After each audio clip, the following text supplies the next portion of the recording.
The Katyn forest in western Russia holds a dark secret, a chilling testament to the horrors of World War II. It was here in the spring of 1940 that over 20,000 Polish prisoners of war were systematically executed by the Soviet secret police. The Katyn Massacre stands as a stark reminder of the brutality and deceit that marked this tumultuous period in history. The victims of Katyn were not ordinary soldiers. They were the lifeblood of Polish society. Officers, doctors, lawyers, professors, and artists, all taken prisoner during the Soviet invasion of Poland in 1939.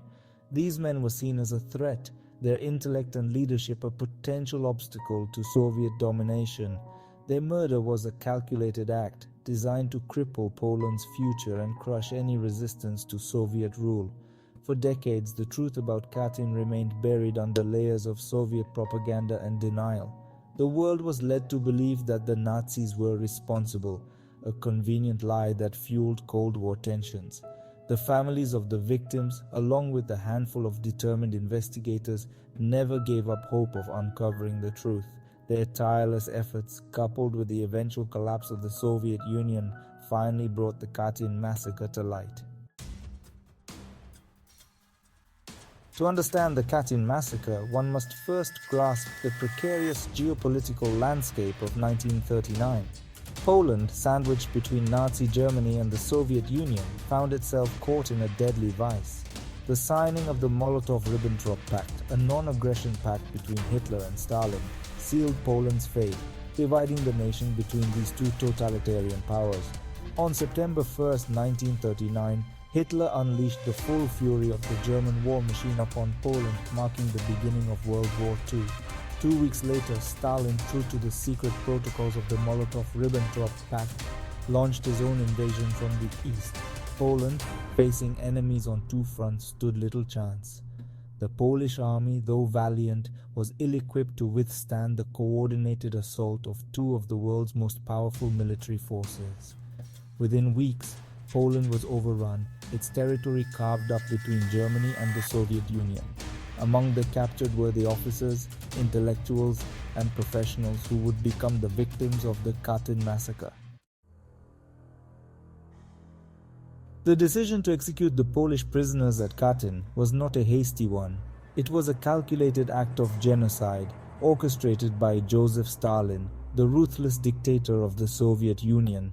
In the Soviet archives, historians unearthed a chilling document, a signed order from Stalin, dated March 5, 1940, authorizing the execution of Polish prisoners of war.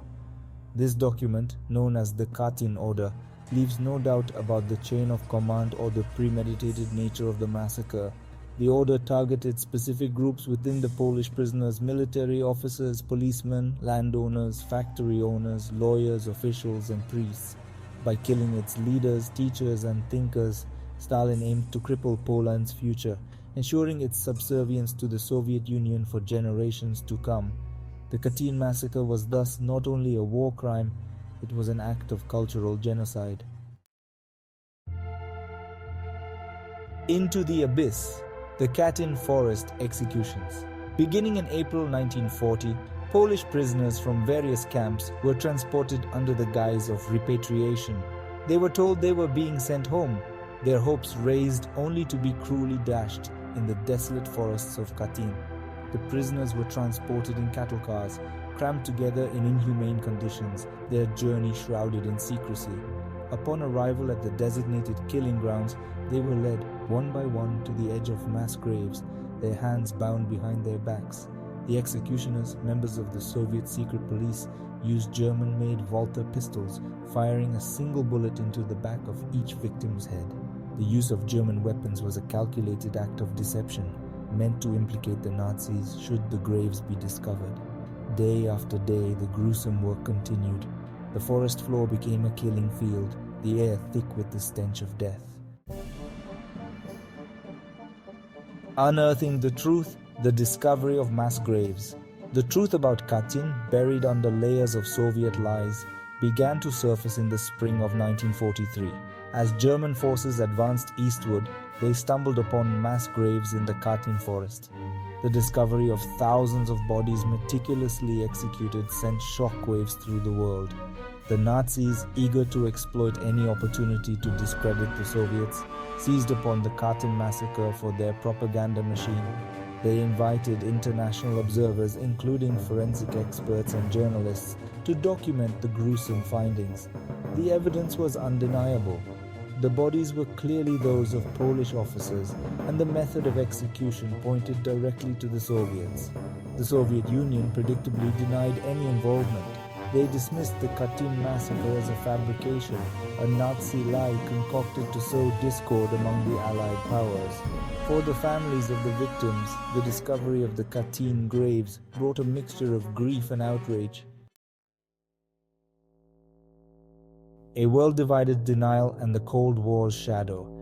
The Katyn massacre became a pawn in the emerging Cold War. The Western Allies, while aware of the Soviet Union's likely culpability, chose to appease Stalin, a vital ally in the fight against Nazi Germany.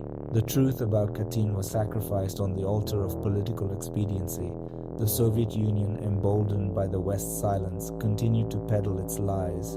In Poland, the memory of Katyn burned bright, a symbol of Soviet betrayal and the struggle for freedom. The Katyn massacre became a taboo subject, a source of tension between Poland and the Soviet Union. Katyn's echoes memory, justice, and the future. The fall of the Berlin Wall in 1989 marked a turning point in history. The Soviet Union, weakened by internal strife and economic stagnation, began to crumble. With the collapse of communism, the truth about Katyn, suppressed for decades, finally emerged from the shadows. In 1990, Mikhail Gorbachev, the last leader of the Soviet Union, admitted Soviet responsibility for the Katyn massacre. It was a watershed moment, a symbolic reckoning with the crimes of the past. The admission, while belated, offered a glimmer of hope for reconciliation and a measure of closure for the families of the victims. The legacy of Katyn extends far beyond the admission of guilt. It serves as a stark warning about the dangers of totalitarianism, the abuse of power, and the suppression of truth. The Katyn massacre is a reminder that justice delayed is not necessarily justice denied.